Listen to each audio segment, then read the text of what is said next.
bienvenue à tous dans L'Info vous parle. Le podcast de Maroc Diplomatique vous invite à plonger au cœur de l'actu. Chaque semaine, un décryptage sans concession, une analyse qui fait la différence et une nouvelle perspective sur les forces qui animent le Maroc et le monde. Branchez-vous, l'actualité a quelque chose à vous dire. Aujourd'hui, on va explorer en profondeur la stratégie industrielle très ambitieuse du Maroc. Depuis plus de 10 ans, le royaume redessine son paysage économique. On parle beaucoup de zones industrielles, modernisées, spécialisées. Mais concrètement, sur le terrain, qu'est-ce que ça donne? Pour y voir plus clair, on va regarder 3 exemples. 3 pôles vraiment emblématiques. Il s'agit de Mid Park à Casablanca, la zone d'Aït Meloul qui a été réhabilitée, et puis le grand projet Tanger Tech. L'idée, c'est de comprendre comment tout ça renforce la compétitivité, l'attractivité du Maroc à l'international. Est-ce que ce sont des initiatives isolées ou est-ce qu'il y a une vraie cohérence derrière? C'est exactement la question. C'est plutôt l'image d'une vision, oui, une vision stratégique qui se dessine. Même si elle s'ajuste, elle évolue, bien sûr. Mais on voit des constantes. L'innovation, la formation qui colle aux besoins industriels, et puis de plus en plus cette attention à la durabilité. Ça devient un vrai argument de compétitivité, ça. Ces 3 zones, chacune à sa façon, elles montrent bien cette volonté du Maroc de monter en gamme. Ne plus être juste un site d'assemblage, mais un vrai partenaire intégré, quoi. Alors, commençons par Mid Park, le fleuron aéronautique, près de l'aéroport Mohamed V, à Noisseur, 124 hectares. C'est la première zone d'accélération industrielle pour ce secteur au Maroc. C'est né du pacte pour l'émergence industrielle, ça. Oui, cette feuille de route qui date un peu maintenant, mais qui a structuré les choses. Et l'article nous dit, déjà, plus de 150 entreprises installées. Et ça montre que ça marche. Mais c'est pas juste le nombre, c'est aussi la qualité. On a des acteurs européens, asiatiques. Ils sont dans des domaines très variés. La R&D, la maintenance. C'est un vrai écosystème qui s'est créé là-bas. Pas juste une série d'usines. Et la preuve, ce sont les investissements récents. Des investissements importants qui continuent d'arriver. Justement, l'article donne des noms. Le groupe suédois Trelleborg, 106 millions de dirhams investis. Pour une usine d'étanchéité aérospatiale. C'est pas rien, ça. L'étanchéité aérospatiale, c'est très spécialisé, c'est critique pour les sécurités. Donc ça montre bien la montée en gamme. On n'est plus dans l'assemblage simple, c'est de la fabrication à plus forte valeur ajoutée. Et ça crée 200 emplois qualifiés directs. À côté, on a Safran. Ils installent un nouvel atelier de maintenance moteur, ça renforce le côté service. Et puis un groupe allemand, Masterflex, qui fait des gaines flexibles, techniques. Voir ces noms-là, des groupes exigeants, ça montre bien la confiance qu'ils ont dans Mid Park. Et au-delà de l'industrie pure, il y a cette ambition environnementale très forte.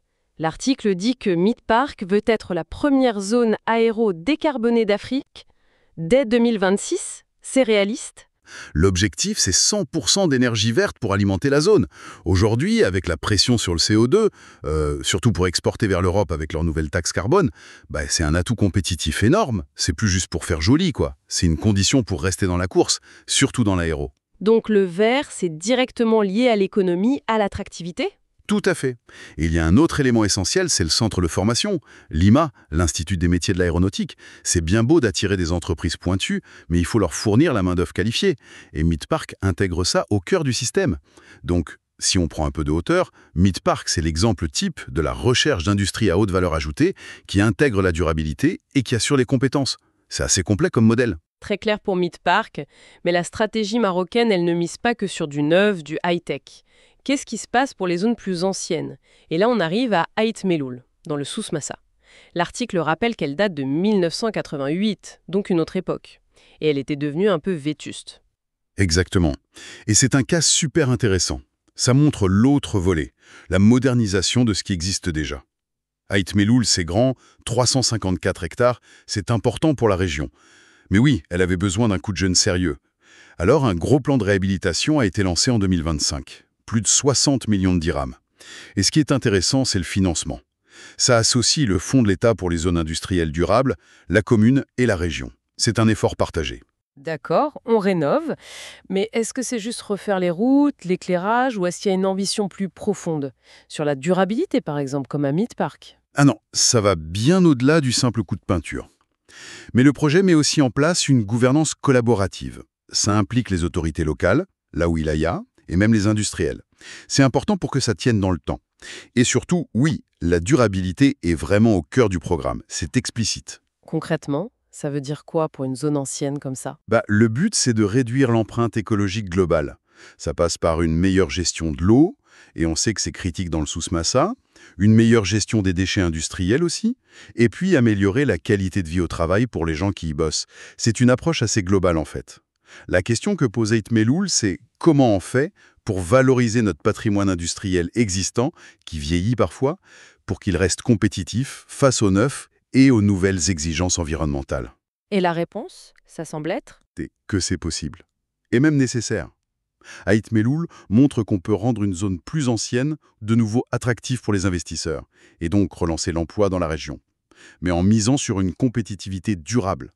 C'est une stratégie qui complète la création de nouveaux pôles, comme Midpark. On transforme l'existant pour l'aligner sur les standards d'aujourd'hui. C'est sans doute clé pour un développement industriel équilibré dans tout le pays. Très intéressant ce contraste, ouais. Création versus réhabilitation durable. Bon, troisième pôle maintenant. La cité Mohamed VI Tanger Tech. Là, on change encore d'échelle, d'ambition. C'est le projet phare, symbole de la coopération sino-marocaine. Lancé en 2017, on sait qu'il y a eu des débuts un peu lents, des ajustements, mais l'article dit qu'il y a un nouvel élan depuis 2024. C'est le projet qui fait beaucoup parler. C'est ça. Tanger Tech, c'est encore autre chose, c'est un méga projet. L'idée, c'est de créer une sorte de ville industrielle intelligente sur une très très grande surface.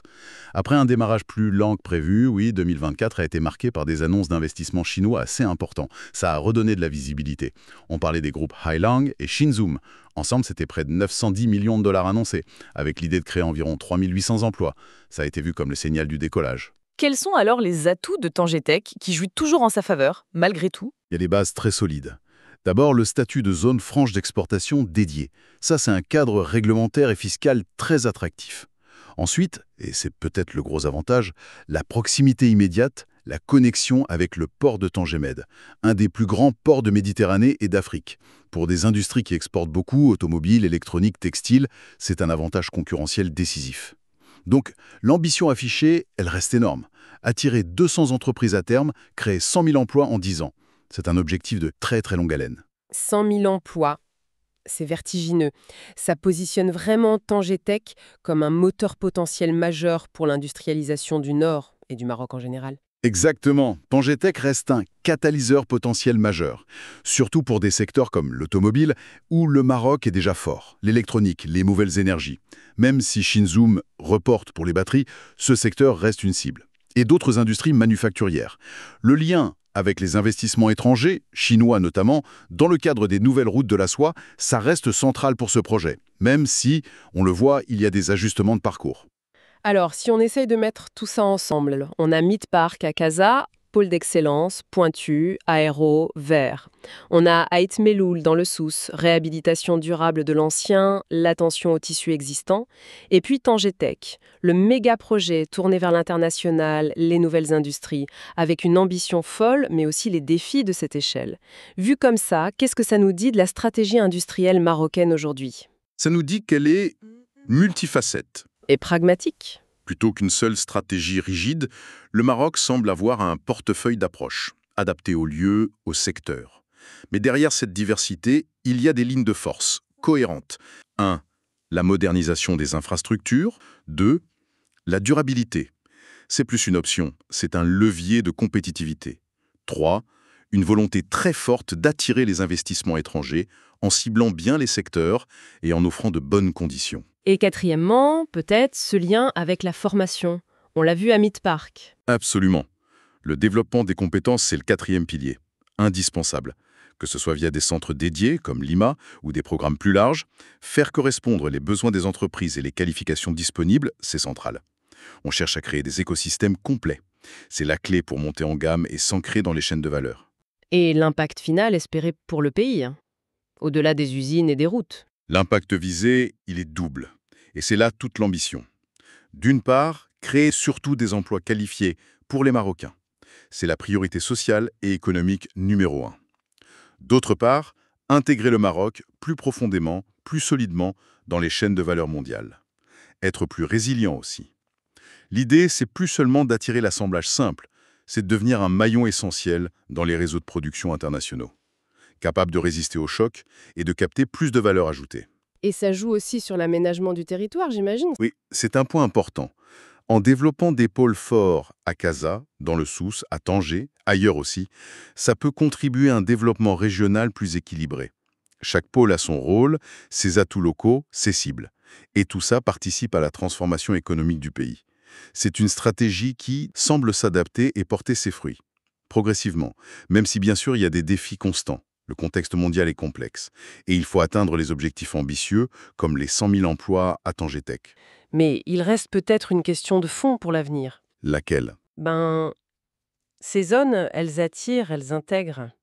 Mais est-ce qu'elles deviendront de vrais lieux d'innovation locale, de transfert de compétences en profondeur?